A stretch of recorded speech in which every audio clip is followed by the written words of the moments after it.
Bonjour, donc voici toujours notre chaîne dédiée à la pistache et surtout à la production de la pistache.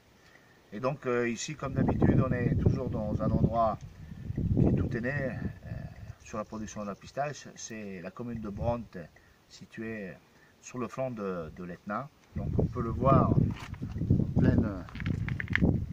C'est très rare de le voir sans, bien sûr, sans nuage. Et là, on voit les éruptions de la lave et bien sûr la neige blanche qui est présente encore sur l'Etna. Voilà.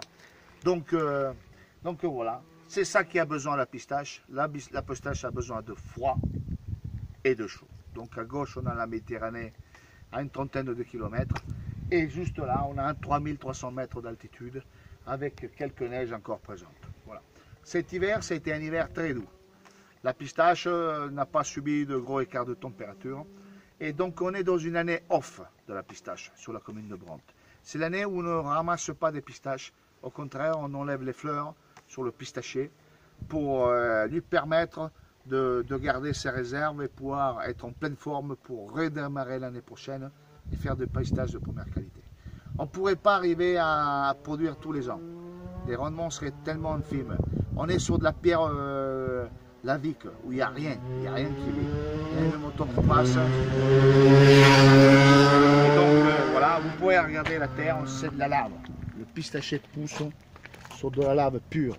On voit toujours le térébinthe qui est présent. Et vous le regardez, il pousse au milieu de la caillasse. C'est phénoménal. Tout à l'heure, on était sur des coulées de lave basiques et c'était vraiment spectaculaire. On voit, il n'y a rien qui pousse. Après des années d'éruption, il n'y a rien qui pousse. Et les seuls arbres qui arrivent à péter cette roche, c'est la pistache. La pistache, c'est un système radiculaire puissant. C'est un pivot. Ici, on l'appelle le spaccapiètre. Il est capable de péter des pierres et du basalte pur. Alors imaginez quand vous le positionnez dans des terres argilo-calcaires. Pour lui, c'est le Club Med. Il a quoi de se développer. Il est en pleine forme. Ici, il n'a pas d'eau. Chez nous, vous pouvez lui apporter de l'eau, de l'engrais, des oligoéléments. Il va se développer d'une manière spectaculaire. Voilà. Donc, sachez que c'est un arbre mythique. C'est un arbre qui peut vous apporter rapidement, on va dire, un investissement de 0 à 10 ans, des revenus très conséquents. Voilà.